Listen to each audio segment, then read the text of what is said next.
Hey, all right. Hey, it's Hard Talk Radio. I'm your host, MrDeadman. With me here, the co-host tonight is Victor Amadeus Beowulf IV. That's correct. I'm going to have to work on shortening that a little bit. We'll do Victor Beowulf from now on. Victor Beowulf? Victor Beowulf. Are you sure? Yeah. The Amadeus part is kind of cool.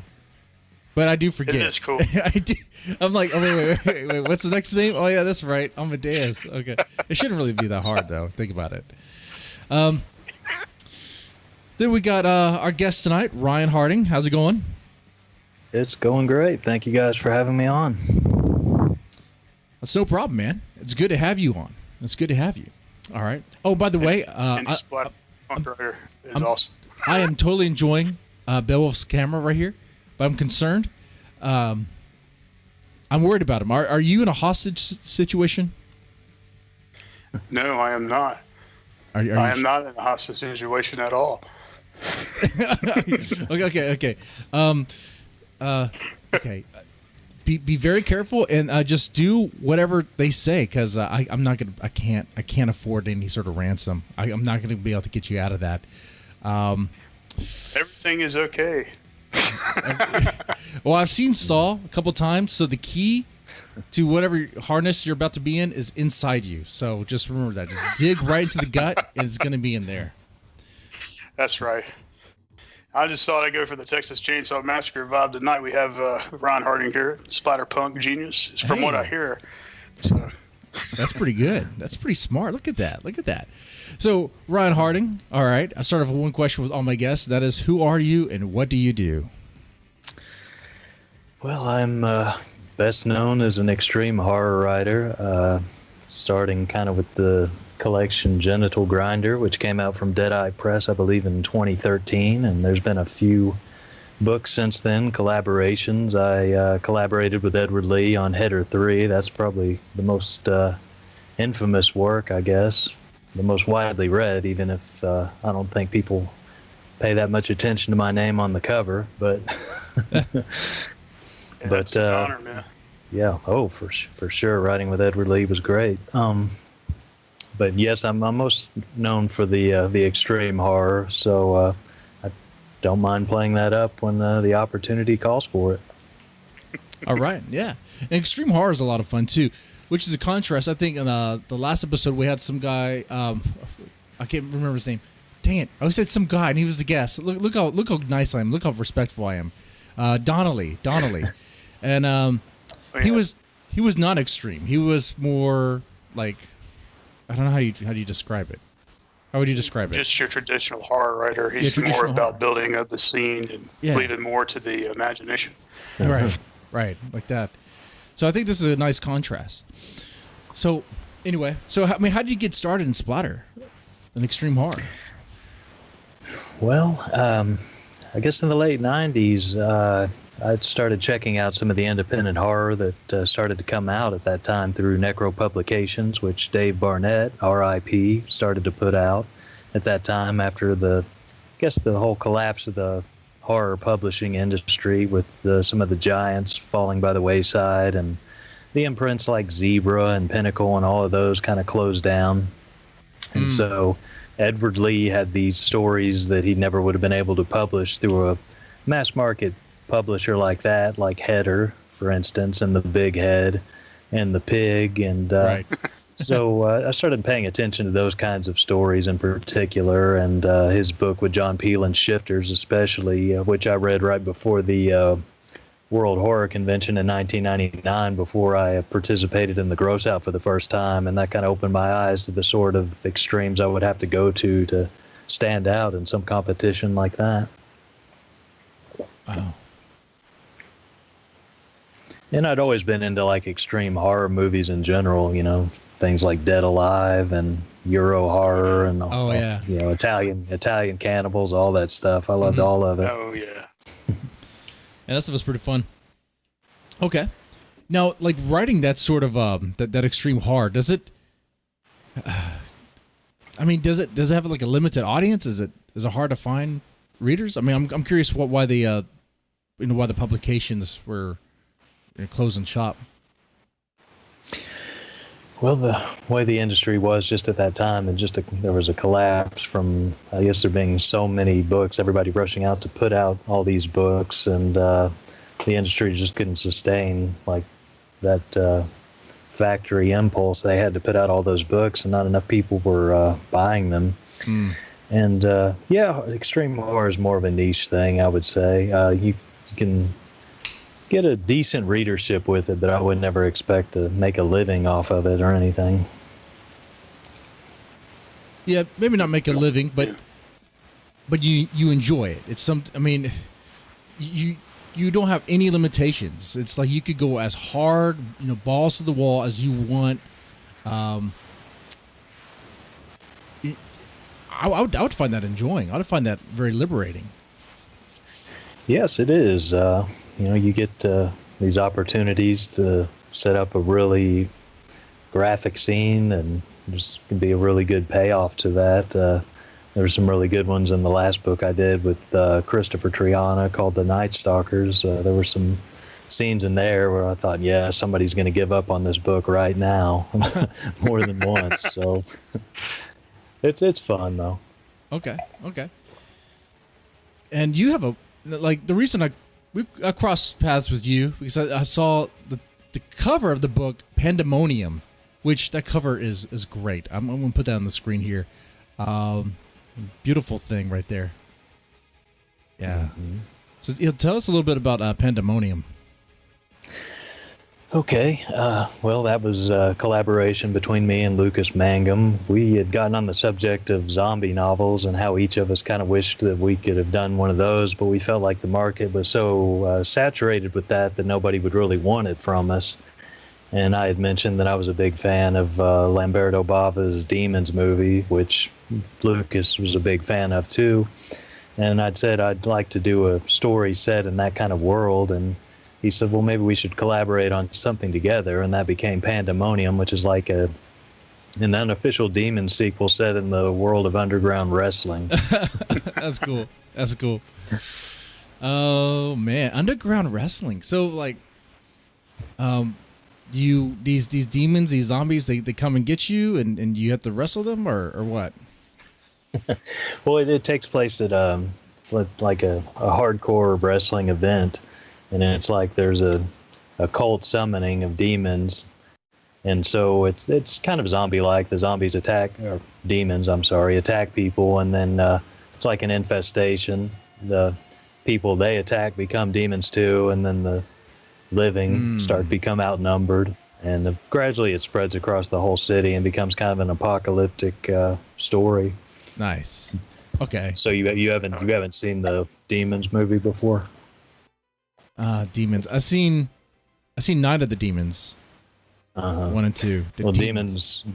Right. Demons is the one where they're like all these people are invited to a sneak preview of a movie, and then the things in the movie kind of reflect what's going on in the theater, and then suddenly there's this outbreak of demons, and everybody's trapped in the theater trying to fight their way out, and it's a special effects, gore extravaganza kind of movie. Oh, that's pretty cool. Yeah. Comes highly recommended. It's directed by Mario Bava's son, Lamberto. Yeah, I definitely give that I'll definitely have to put that on my list and give it a watch. Probably watch it tomorrow when I have time. But okay, so wait, in this book, your story, the demons they spread out through using the underground wrestling, or is that just like a thing on the side or whatever? Well, there's a mysterious wrestler called the Crimson Executioner who's making his debut at this event, and he's kind of responsible for all the demons kind of breaking through into this reality. Cool. Do you have a favorite wrestler by any chance? Well, the wrestling backdrop was Lucas's influence, but I did watch quite a bit of it as a kid, like WWF and NWA and WCW. I watched a lot of those. My favorite was probably like the Road Warriors. I was always a big fan of them. Oh yeah, man. Mm-hmm. So there's a lot of names. I was a big fan of Shockmaster. That's who I was a big fan of. Oh, the Stormtrooper helmet that was glittering. Oh, God. I was all about Hulkamania, but then I started losing my hair, so But the character you're describing, the wrestler, it reminds me so much of an Edward Lee book I loved when I was younger, and I cannot think of the name of it right off the top of my head. But the heel, do you know what I'm talking about? Yeah, Goon. Mm-hmm. Goon, that's it. Absolutely. Yeah. We have a wrestler in Pandemonium whose nickname is Goon, and that's where we took it from. That's very cool. That's a nice cool. tribute. That is nice. Yeah, Goon's a blast for sure. It really is. And I need to definitely read this book. Yeah, and that, like I said, the covers what got me there. I mean, covers are important, guys. A bad cover, people are just going to pass up, not pay any attention to. But that one, that's sweet. Who did that cover? That was Danielle Bathsheba. Oh, nice. We Jared at Death's Head set us up with her, and Lucas and I coordinated with her a lot on what we wanted to see in the cover, and she was great to work with. She incorporated all these ideas we threw in there, and even subtle things that are kind of hard to notice, but like in the crowd, there's somebody modeled after Peter Bark from Burial Ground. Yeah, he's like supposed to be a kid in the movie, but you can tell he's played by an adult.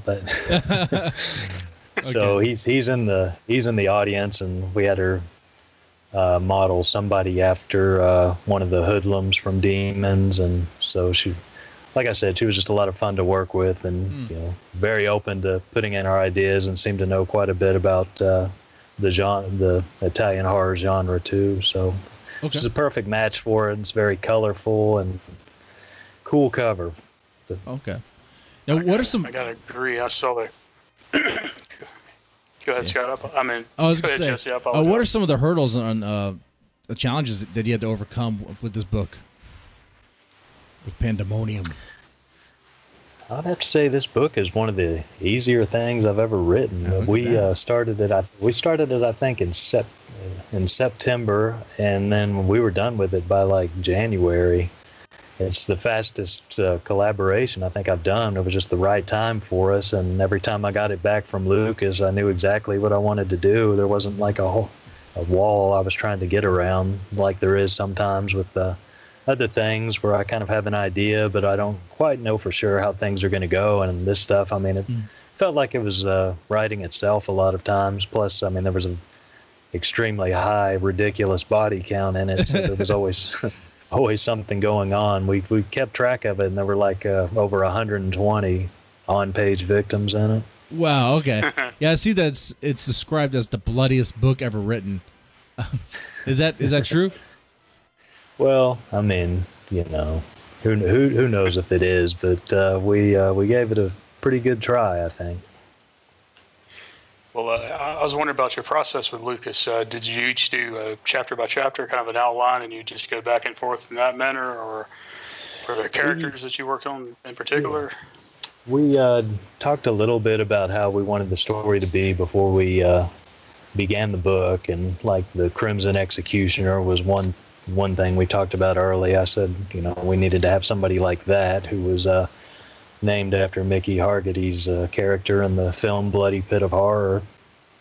In the Wrestling Federation in the book is called Bloody Pit of Horror Wrestling. That's why there's all sorts of little Euro horror allusions thrown in there. But we talked a little bit about how we wanted it to go, and I told him my process with working with other writers, since I don't think he'd done a lot of collaborating himself, but he started it off and wound up doing quite a bit more than I think he planned to do, and I was expecting him to do, but that was fine. We just went from there, and sometimes it's like I would try to match him. It was my intention to try to match the word count that he did and send it back to him, but I would kind of have a stopping place in my mind, a certain scene I wanted to hand it over at, and a lot of times it would just take me longer to get to it than I planned. So he might send me 5,000 words, and I'd say, well, here I did, 8,000.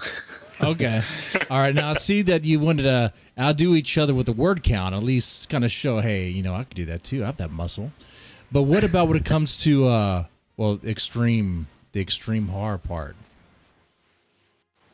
I didn't feel so much like it was a competition or anything. I mean, Lucas, can totally hold his own, and he came up with some of my favorite death sequences in the book. So, cool. We both tried to bring it for sure.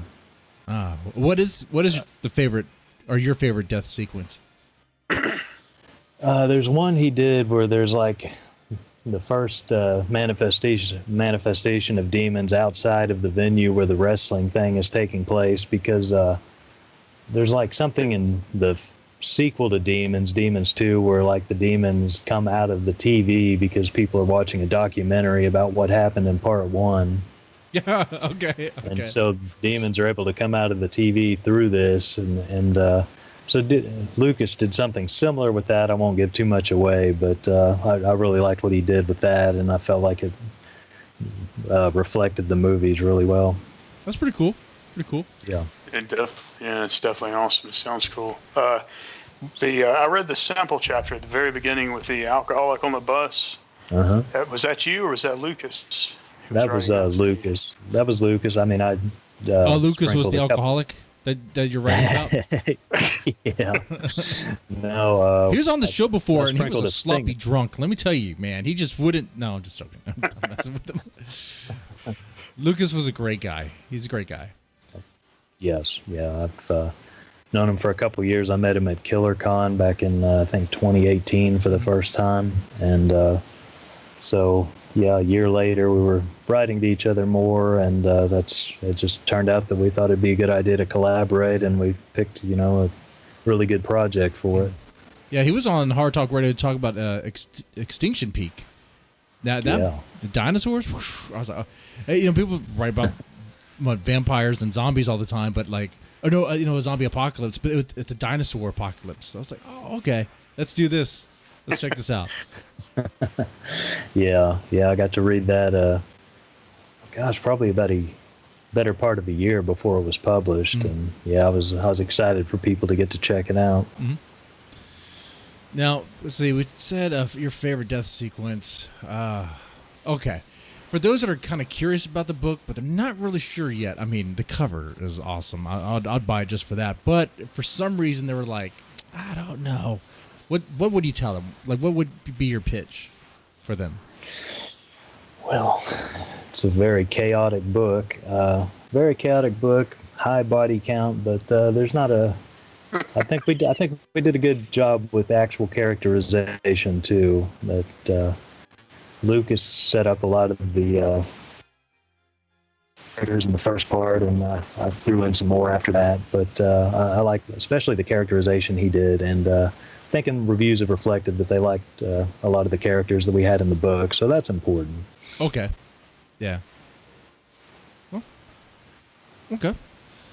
So now, is Pandemonium the book that people should start off with if they're new to your work? Like, if someone's like, okay, like, where should I start with Ryan Harding?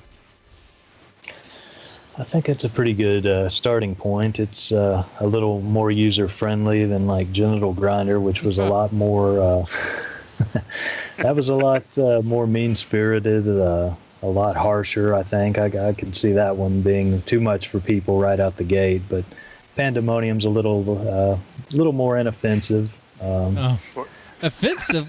What's so offensive about Genital Grinder? It's perfectly tame. I'm sorry, Mr. Beowulf, are you offended by Genital Grinder? I guess it depends on how the genitals were grinded. Okay. If the poor bastard was drunk and he accidentally stuck his weenie in a hot dog or a hamburger grinder, I might be a little offended. Is that what that book is? Ugh. Is that what Genital Grinder is? Is it a series of chapters or stories about guys grinding their penis? No, it does factor in at times, but no, it's a collection of stories that are kind of loosely connected. But the name was inspired by the English death metal band Carcass. They had a song called Genital Grinder, and it was something that I named the stories after many years ago. And when Jeff Burke wanted to do a collection from me for Deadeye. That's what he insisted. It's like, we got to call it Genital Grinder. So that's what we went with. Wow, it is a catchy name. It gets your attention right away. I just picture all these scorned people who have broken up, whether male or female, and they're out for revenge, and so the genitals somehow get grinded. Yeah. I don't know. It sounds pretty cool, man.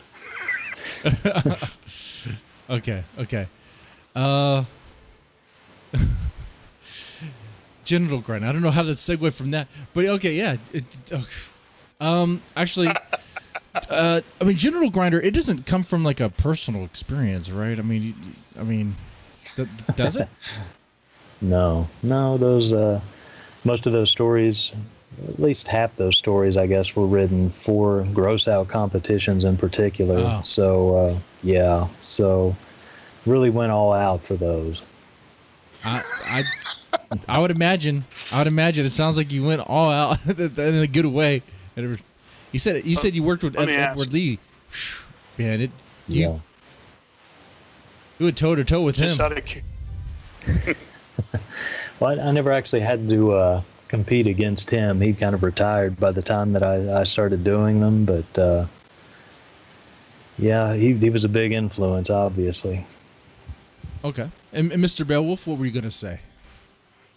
I was just wondering if one of the plots of the story might have involved, I don't know, a scorned woman chopping off her ex's penis and grinding it and then feeding it to him, if that might have been... I don't know. I'm just picturing that. That would be a pretty cool story. Did you have anything like that in there? No, I don't. I don't believe that was that was in the collection at any point. But Can you give us one little plot? I'm just curious, man. Make penis burgers out of the. Is that what, yeah. Make penis burgers and serve them. I'm trying to think, where's this going, man? Yeah, there was still plenty of genital grindings in it, though, for sure. Oh, I did a novella with Matt Shaw called 1,000 Severed Dicks, and there was a lot of it in there too. Okay. Now they say, write what you know. I just have to ask that. Write what you know. I'm just,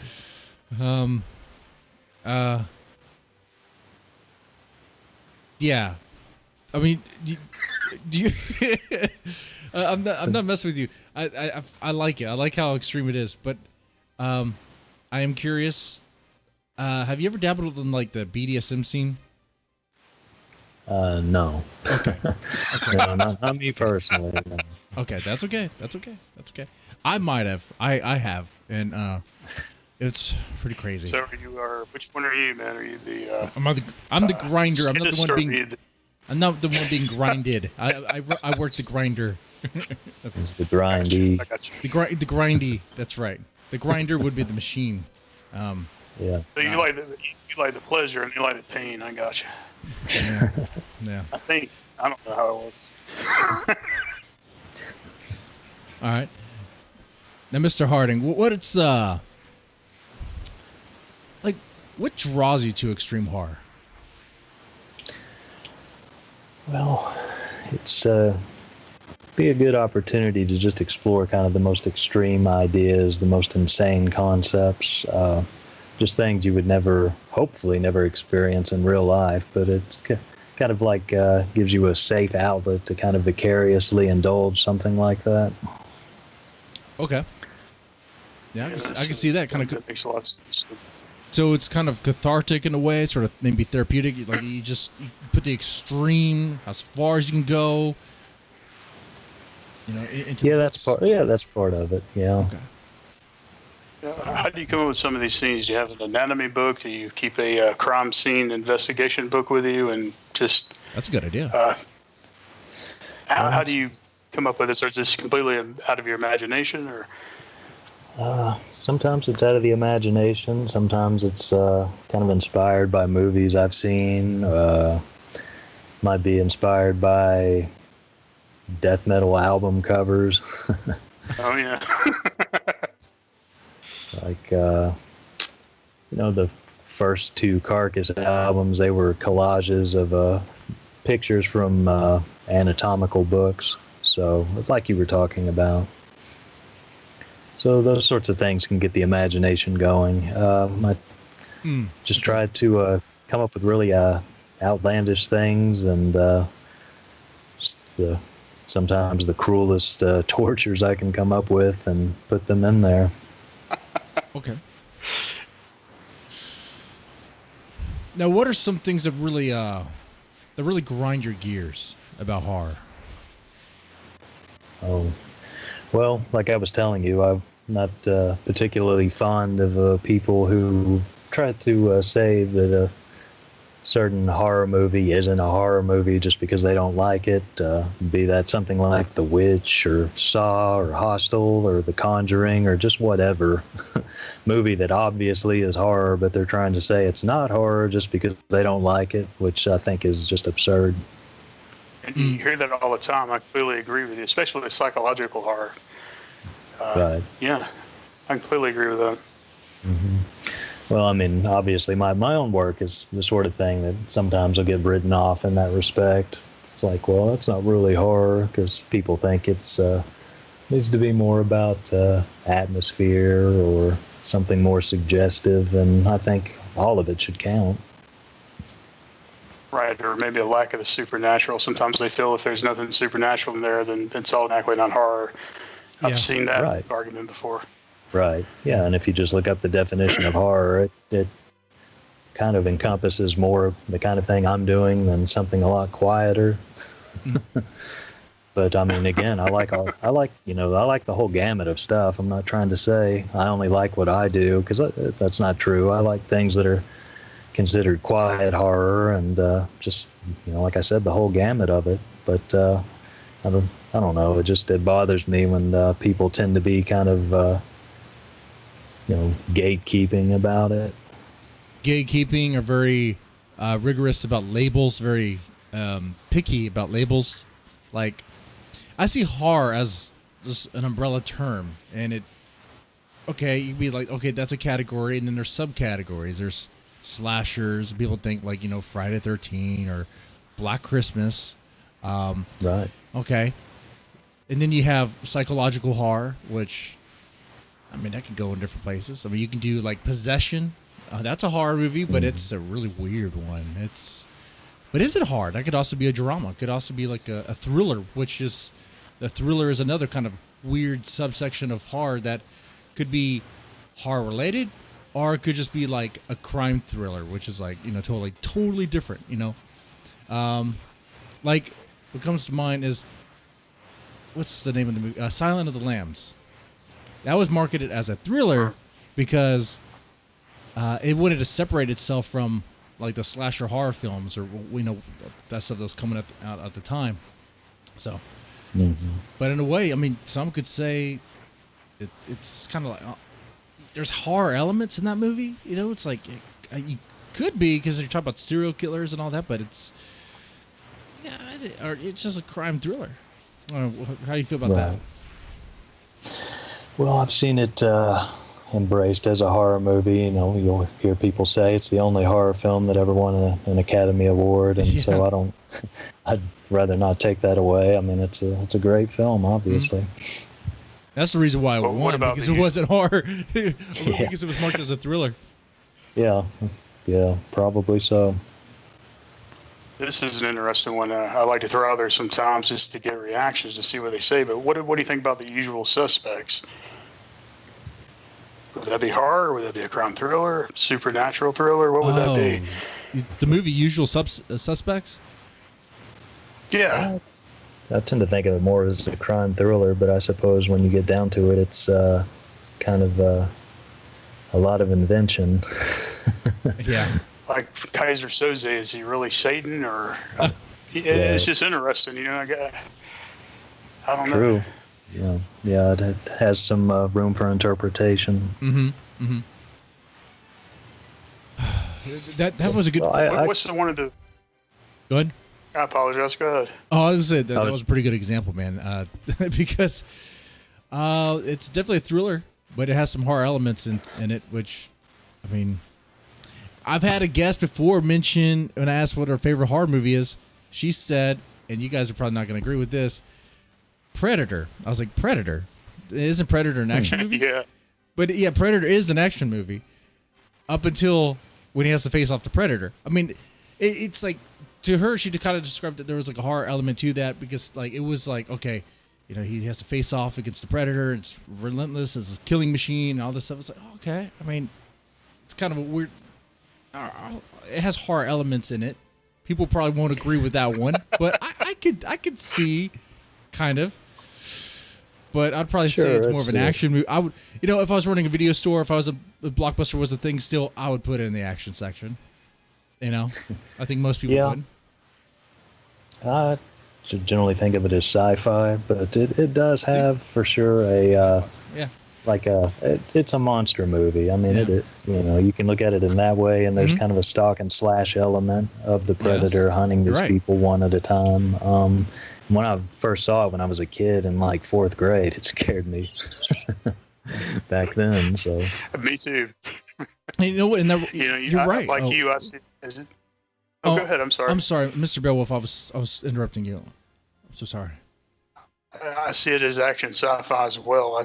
I agree with both of you. And then I think about this thing when he's got the mask off and he opens his mouth like a pussy. You know, like that's fucking horror movie, you know? Yes.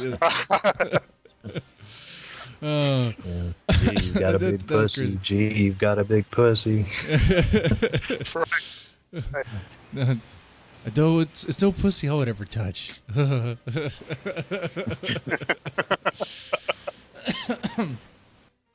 I would throw out some of the films of David Lynch's horror, like Lost Highway and Mulholland Drive, and even Twin Peaks, Fire Walk with Me. I kind of consider those horror, even if Lynch himself wouldn't quite go there. Yeah, Right. I can see that. I agree with that.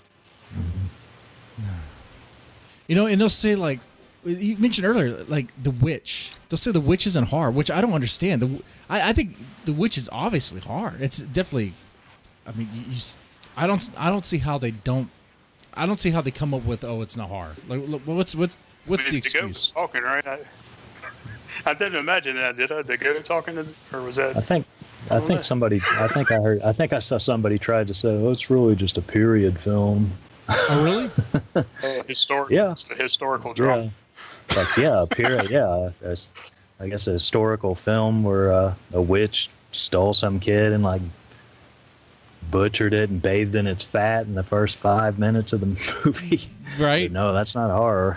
I mean, they really used to do that back in the day. I guess they get burned for it and stuff. Well, I mean, if you don't do your chores, I mean, come on. Yeah.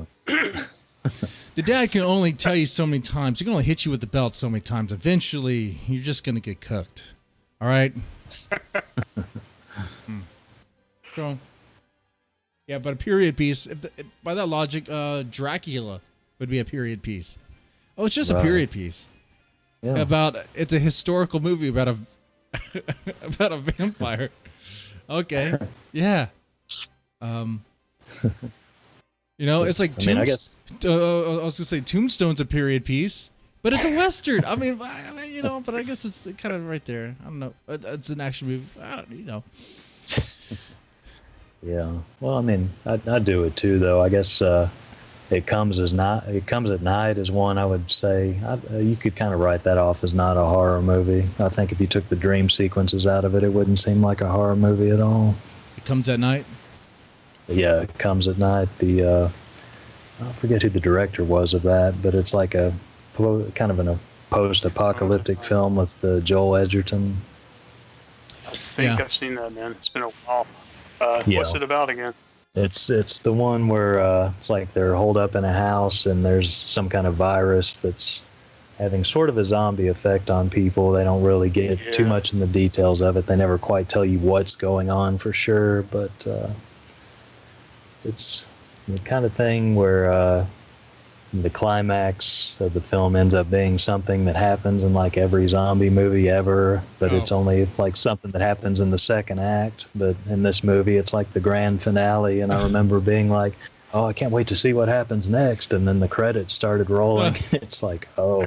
So you tell me it gets good. It ends when it gets good. Yeah. Yeah, the point where you really want to know what's going to happen, that's when it stops happening. Yeah, see, I used to watch The Walking Dead, which I hated The Walking Dead for its slow story parts. Can you imagine? I don't know if you're ever a fan or ever watch it. Can you imagine watching like a soap opera set in a zombie apocalypse? Things are starting to kick off. They're about to, I don't know, do some things, storm Negan's base or whatever, and all of a sudden cut off. That's it. In a movie, you're done. It's like, come on now. Come on. Nonsense. But, I mentioned Possession earlier. Have you ever seen that? Yes, that's a very bizarre and strange film. But yeah, I have the Blu-ray of it. Would you consider that horror? I think you can make the argument for it. I mean, there is a monster element to it. It's also a film about a relationship collapsing in epic fashion, but in very art house. Boy meets like I've boy heard meets girl, boy loses girl fucks monster. Girl has like a weird miscarriage, like in the, I don't know, she's just having a panic attack. that one part. Yeah, the subway tunnel. Yeah, man. Talk about good performance all around that movie. But that's one where if you took out the monster element, and which you only see for a little bit, it's kind of a sliver. You could say like, oh, it's just kind of like a drama, a really weird drama, a really weird. These characters are on, I don't know, they're not really there or something. But and I've heard that before, that the monster isn't really there. It's not even really about the monster. The monster is a representation of God or whatever it's supposed to be, or the Antichrist. I don't know, but it's like, I heard people say that, oh, you can take the monster out and be like a drama.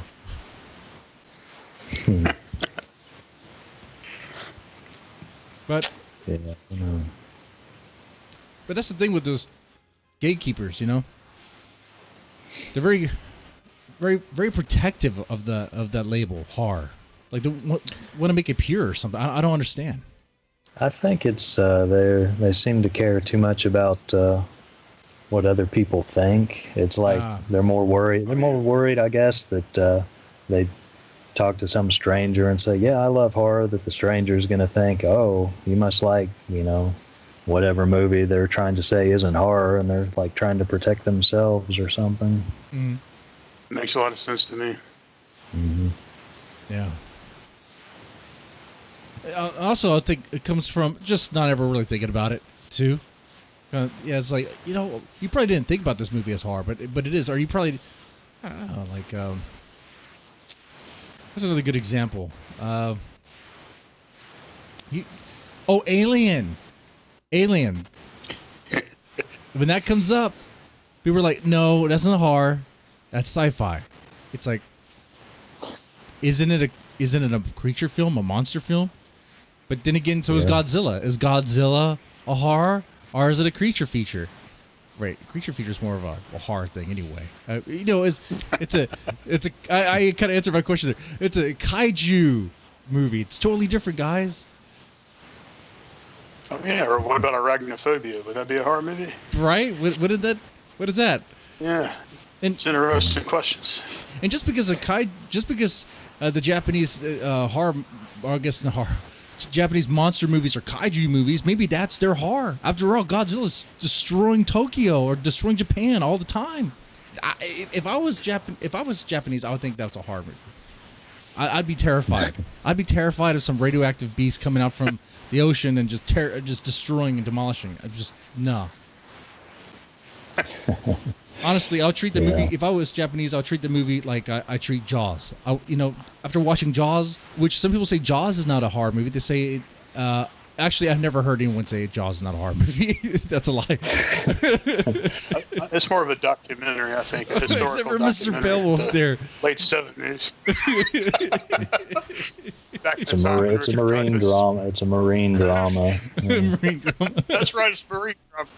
Beautiful. That's exactly what it is. It's a lesson on being prepared when you go boating. Make sure you have a big boat. Yeah. Right. Oh man. All right, but yeah. So yeah, gatekeeping and heart, or the labels. I mean, I don't know if you already answered this one, but what's the most ridiculous example that you've heard? I mean, the witch is definitely up there as one. Yeah, that is. I think, yeah, and I would say any of the so-called torture porn movies that people like say aren't horror. Saw, or, of course, Saw and Hostel. Yeah. Mm-hmm. Mm. Yeah, I think it's just wrong to try and say, no, those aren't horror.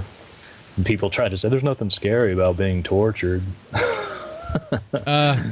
Yeah, nothing. So they're looking at horror as the horror movie has to be scary. It has to be scary. Well, that's super subjective. That's really subjective. Because based on that logic, Friday the 13th isn't even hard, because I wasn't scared by that movie. The movie didn't scare me. Well, it depends on what age I'm talking about. You know? Why you lying, man? Why you lying? Okay, it scared me, but it depends on what age you're talking about. I mean, if you watch a movie that's supposed to be horror and you're not scared, then it means it's not horror. That means Paranormal Activity was like not horror, but it's a movie about ghosts. Yeah, if you tried to say that Anchorman wasn't a comedy because you didn't think it was funny, that'd be stupid. Right. Oh man. People do that too. That's a good example. Besides, you know, we were talking about metal or music earlier. Yeah, I see it very much like metal is a category, and there's like subgenres of that. All sorts of different types of metal, and you always have the metal purists be like, "No, man, that's not really metal. It doesn't really fit in that category." You know, it gets really, I don't know, key to detail about it. Like, you know what I'm talking about? Sure. Yeah. Yeah. Talking about Silverchair, man. Yep, that's what I'm talking about.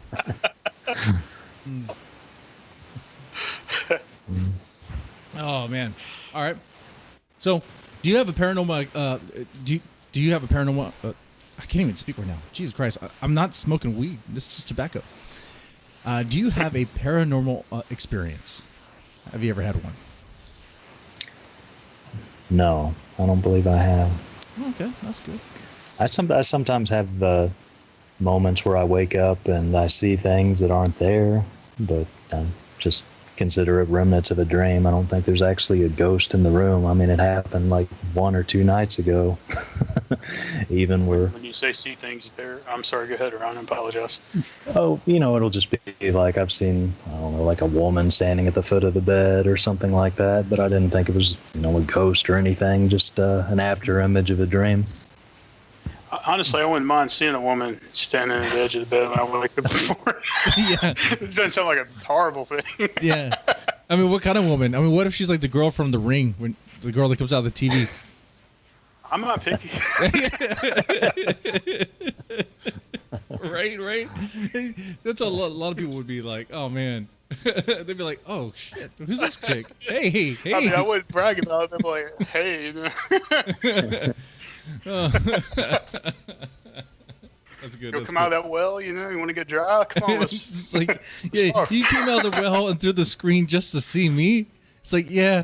I think we're about to get it on. I think we're about to Netflix and chill in here. Okay. You're doing a crab walk with their head all twisted the wrong way. Okay, I can get behind that. Why not? Hey, that's an interesting position there. Whew, okay, I don't even know what you would call that. Anyway,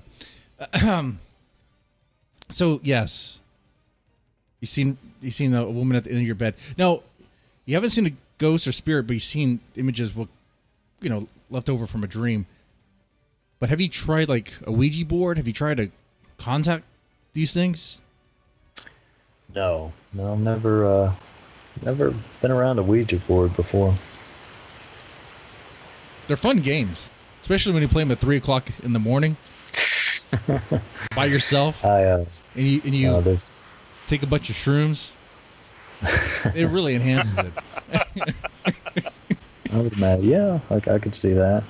I mean, it's gonna work 100% of the time if you take a bunch of shrooms to do it. Have you ever had one of those partners that you're playing Ouija board with, and they just believed everything, and you're slowly moving that little what do you call it, the wooden plank or whatever Flash they call shit it, or whatever. Flash. Yeah, that's it. So they're moving that, right? And or you're moving it actually, but you're moving it very, very lightly, and they're actually buying into it. You ever done that? Yeah. Yeah. Yeah. I feel guilty because I did that, To this day, I don't think she allows any of the macabre into her house. I don't know. Oh. Well, I mean, especially when the board is giving you the answers, giving her the answers she doesn't want to hear, Oh, God. Okay. Will Victor get lucky to slowly moving to Right. yes? She's just like, no! Right. We got to end this now. There's an evil spirit in here. Oh, okay. Oh, okay. Mr. Harding, what is your favorite horror movie and why?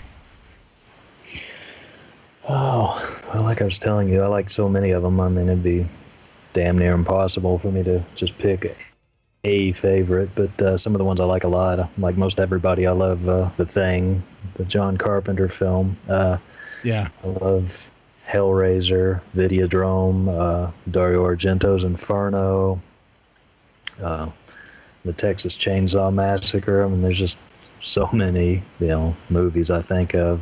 The Shining. There's just a lot of stuff that I've watched a ridiculous amount of times and still enjoy watching. Yeah. I'm glad you mentioned Dario Argento. That's one of my favorite Italian directors. Yeah. He's. I agree with your choices too. Those are all excellent.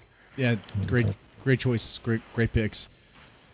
In fact, there's one that I heard that people would say, "Oh, that's not horror."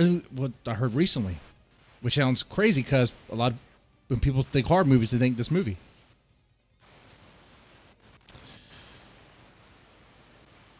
What is that movie? Which one? What are we talking about? I think I'm about to take some shrooms.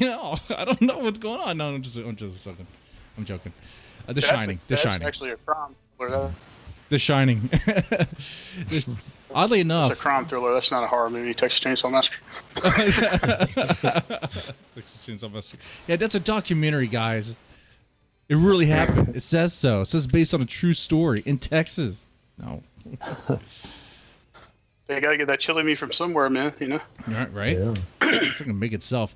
But oddly enough, The Shining was something I heard before. It's like, The Shining? Are you serious?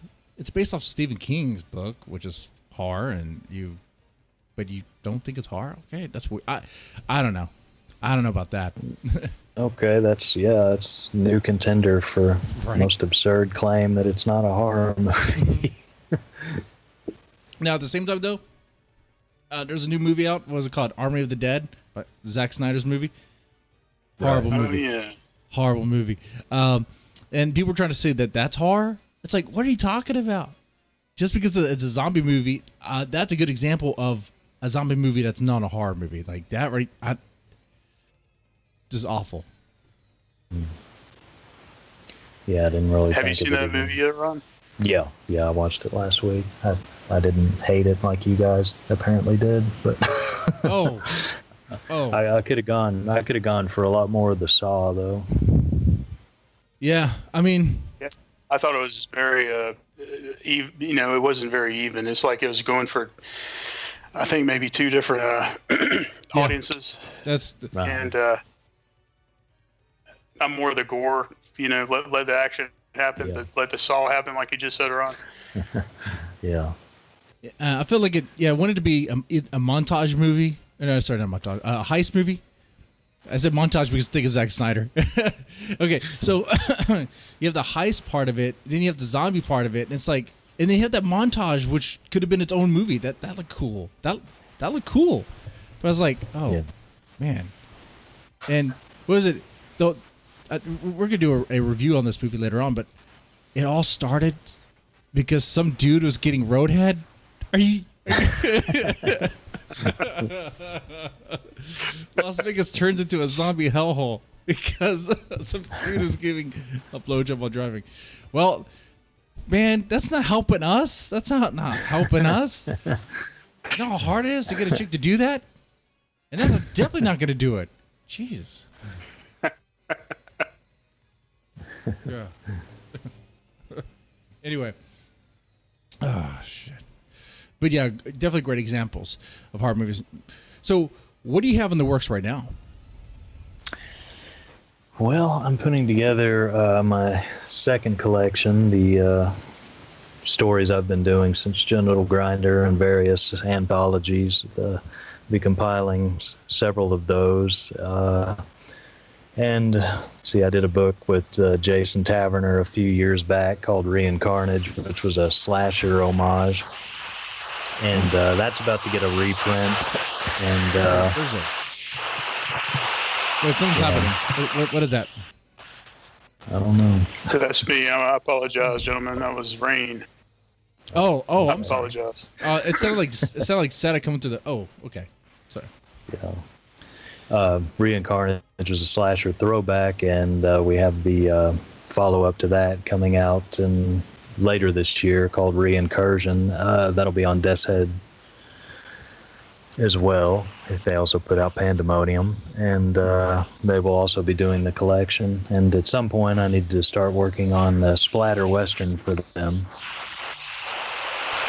Oh, that's cool. You're gonna be part of their splatter western collection. Right. Really cool stuff. Yeah. Really cool stuff. Yeah. Man. Yeah. Death's Head Press, though, man, they are amazing. They're putting out good work, good books. Really impressed with that stuff. You're working with a good team. Oh, we got more rain. It's trying to come in. You know what? Good news though. We know that the walls are very thin. You could just, if someone's trying to hold you hostage there, you could just break out. Don't worry. You could just like punch through the wall and you should be fine. I'm sorry, guys. I'm trying to beat out the rain here. It's okay. It actually relieves me a little bit because now I'm not worrying so much. I'm so stressed out, Mr. Harding. Just so stressed, as you can tell. Worried about my co-host. He's new, and now he's already in a hostage situation. Horrible. Oh yeah. You might want to consider that he's creating the hostage situation. Maybe. I don't know. I don't know. I guess it depends on how you see this movie. Yeah. Yeah, can you turn the camera around? We need to see all those victims in that room right now.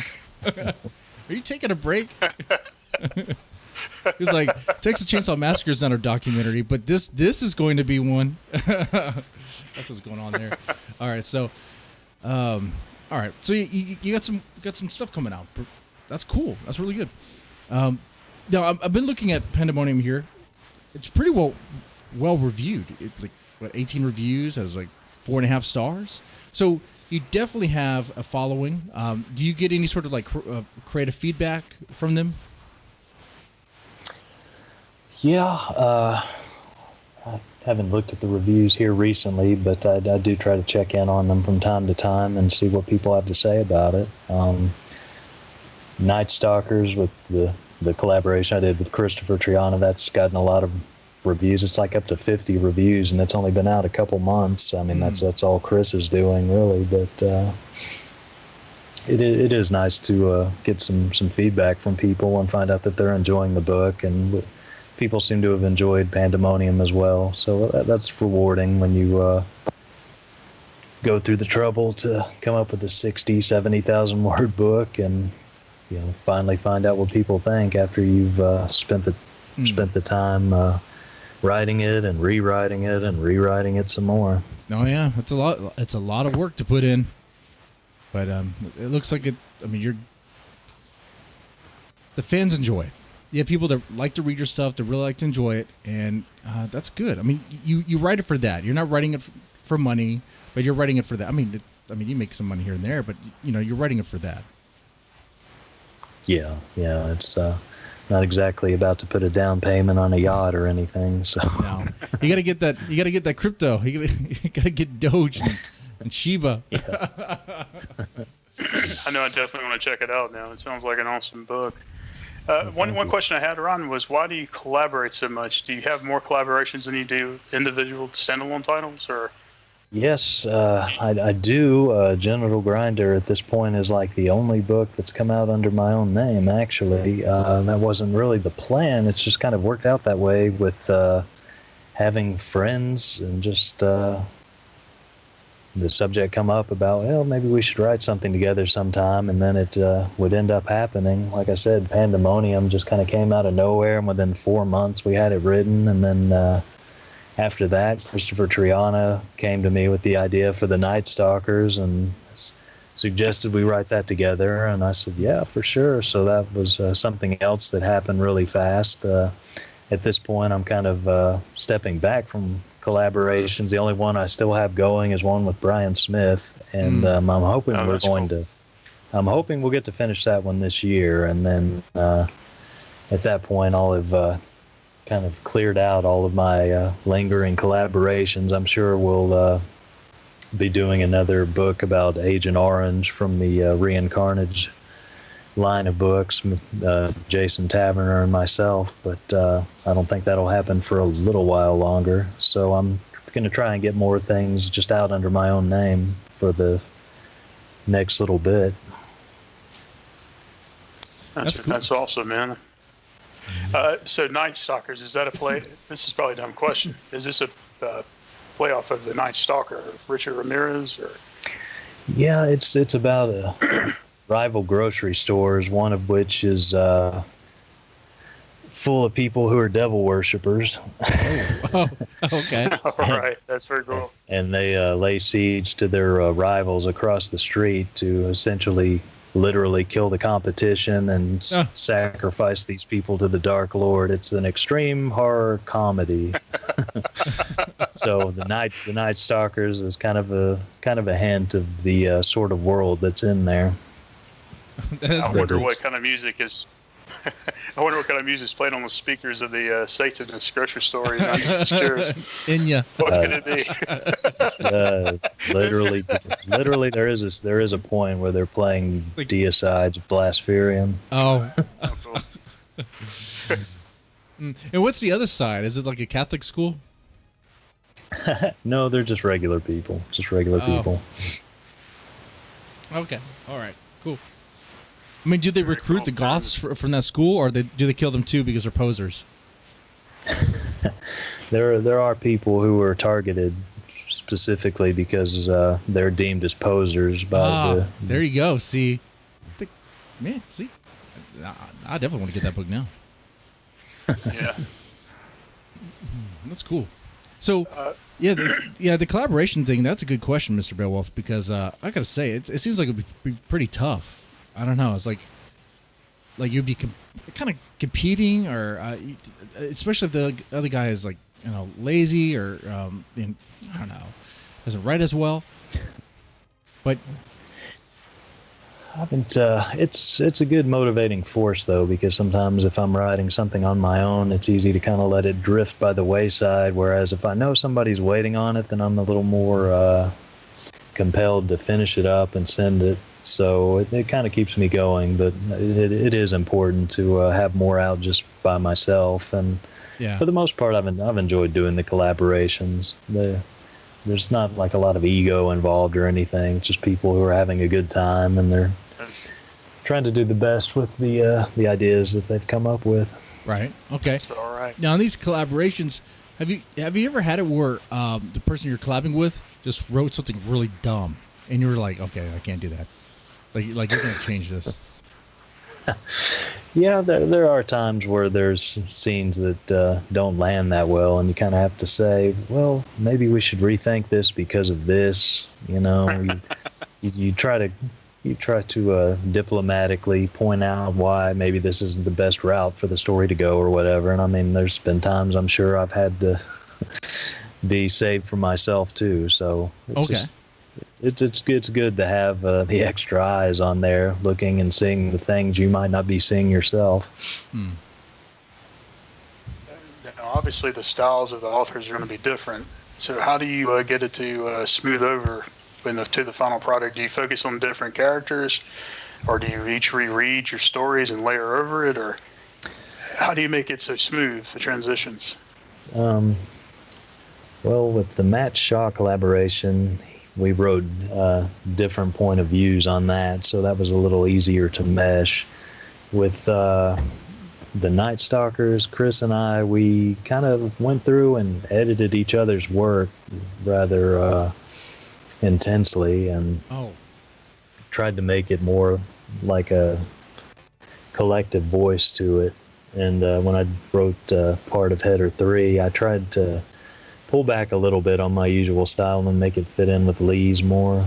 Then with Pandemonium, it was more of a case of just kind of letting things go as they were. We didn't really fine-tune that much. We just kind of let it go the way it was, and really haven't heard anybody say, well, this just seems like it was written by two different people or anything. People don't seem disrupted by it, so that's good. And then with Jason Taverner, there's a lot of in the revision process, there's a big push to try and make it seem more like one voice than it might have in the rough draft form. Yeah, that has to be really tough. It is a lot. Sometimes it is a lot of extra work to do it that way, but you don't think about it too much while you're doing it. It's just in the revision process that it becomes more of a nightmare. Okay. I was distracted by the camera. Mr. Beowulf was I apologize. so close, but I saw some chains. So there's someone over there. I had to shift my laptop a little bit because it was starting to slide. I'm at an angle, and so it keeps sliding towards me. So that's it. Yeah, sorry about that, guys. Well, that's what happens when you set your laptop on one of those like BDSM bondage furniture things. They're not meant for things to be placed on. They're meant for like holding people.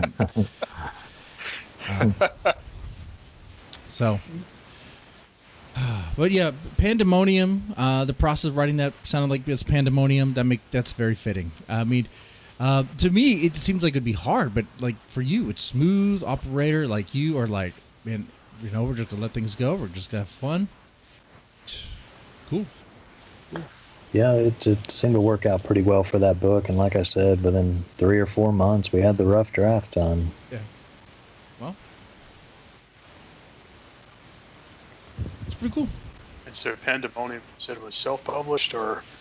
That's Death's Head. Okay, that's Death's Head. Death's Head What Press. was self-published? Was that V-Grinder? General Grinder was Deadite. The only thing that didn't have like a publisher for what I've done was with Matt Shaw, 1000 Severed Dicks, because Matt publishes his own stuff pretty much, and he came to me with the idea, so he's the one who put it out himself. It's currently out of print, but we are going to get it back out there eventually. And I'm sorry I said meat grinder. I meant to say General Grinder. I don't know where my mind's at right now. It's okay. We're It's all not over on the place. genitals. I may or may not be on shrooms and shit. I don't even know what's going on here. Who am I talking to right now? Who am I? The perfect opportunity to be inappropriate and not mess it up by saying meat. All right. So, by the way, breaking news. Mr. Hard, do you know who's going to be doing the audio for Pandemonium?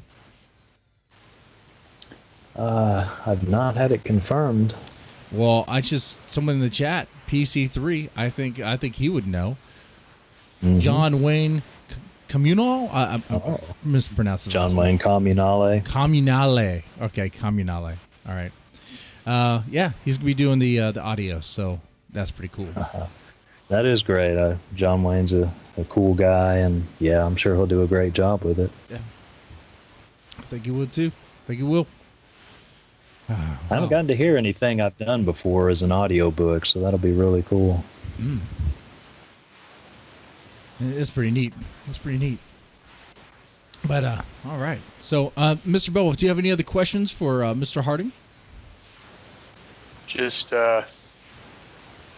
okay, you've talked about your extreme style. Is there one death you can give us that you are fond of that would be an example of this extreme style you have?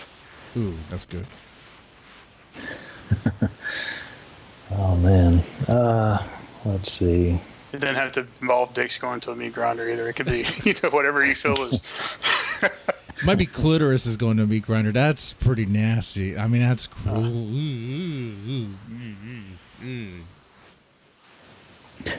Like, is it babies going to a meat grinder?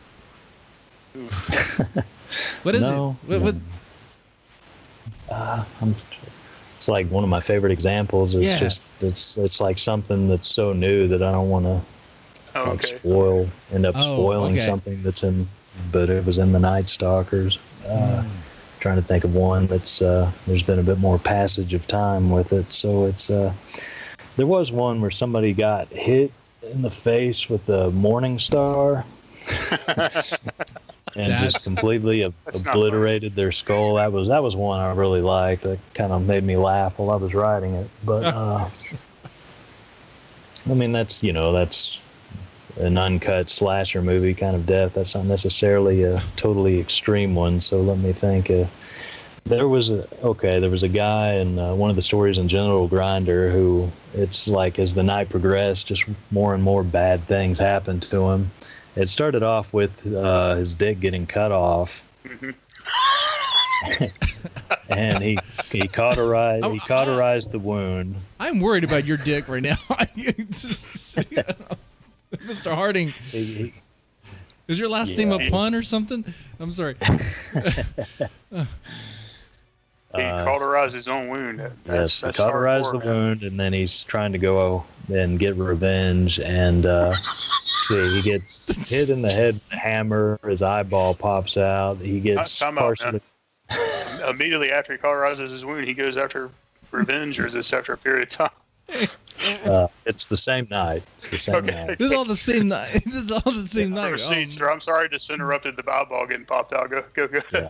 Okay. He's hit in the head with like a mallet. His eyeball comes out, and then he gets like partially disemboweled, and his guts are like fed through a meat grinder, and so it's kind of the. Wow. That's good. That's good. There was one so there was in 1,000 Severed Dicks, there was a scene with name alone, that's great. There was a scene with somebody getting penetrated with a pizza cutter. Wait, like anally? No, vaginally.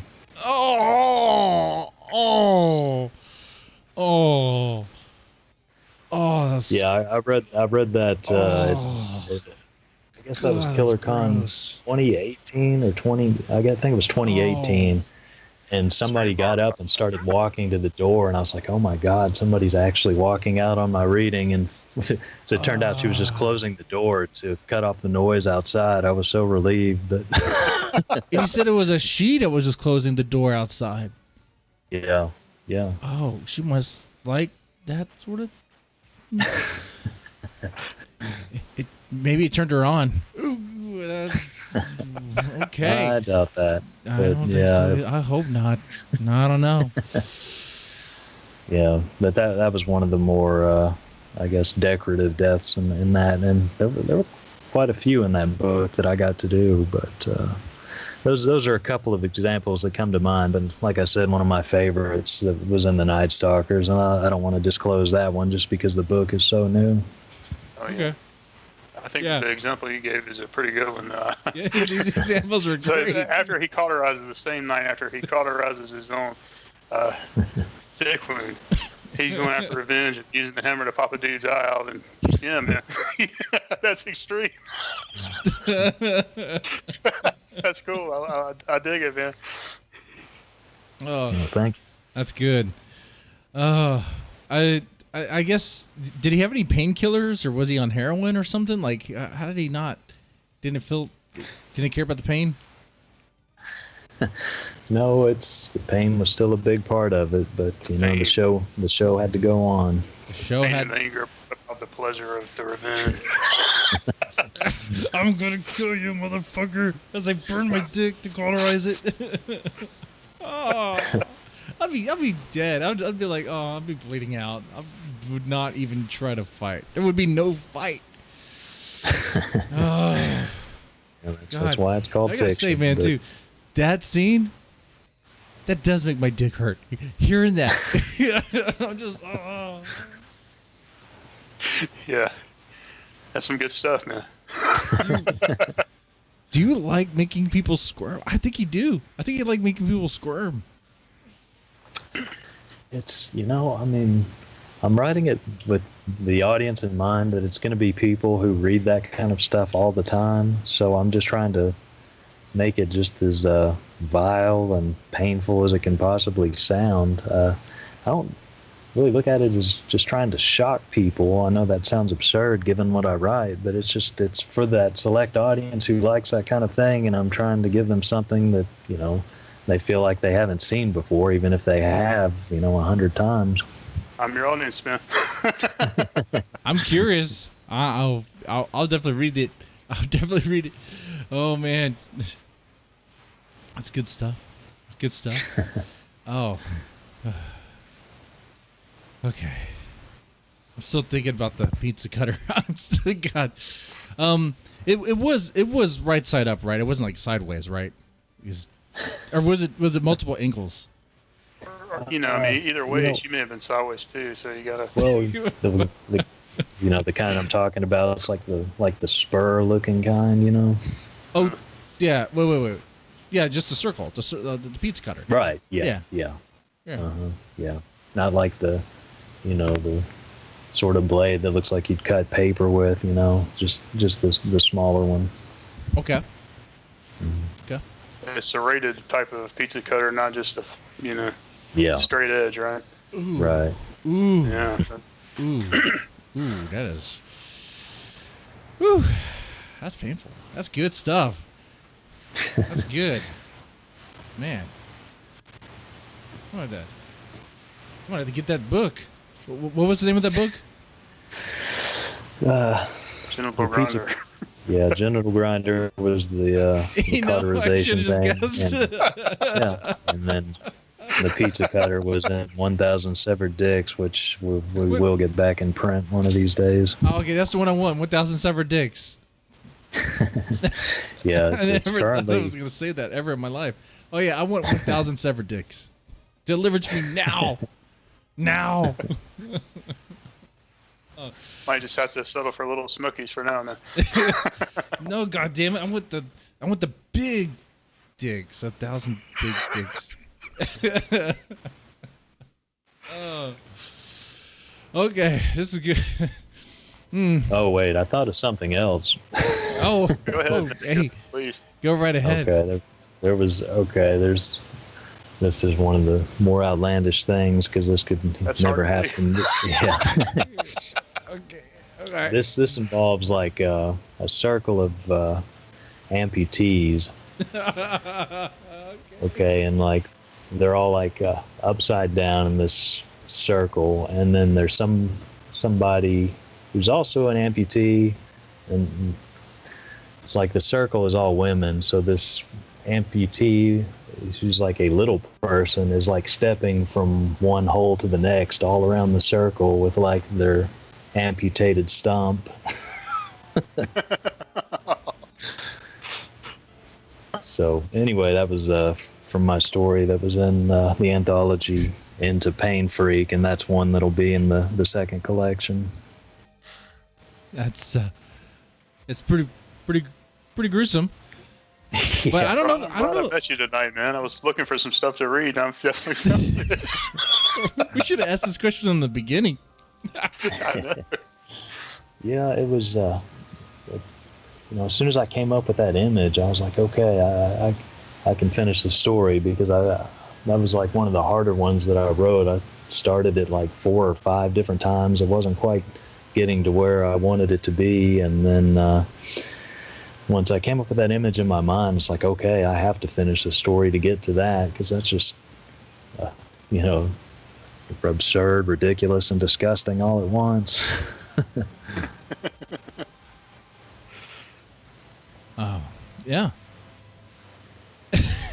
I'm like, okay, so I'm gonna have to get a genital grinder tonight. That's what I'm gonna do. I'm gonna order that book. Okay. So, Mr. Harding, it's been good having you on Hard Talk Radio. I hope you enjoyed this.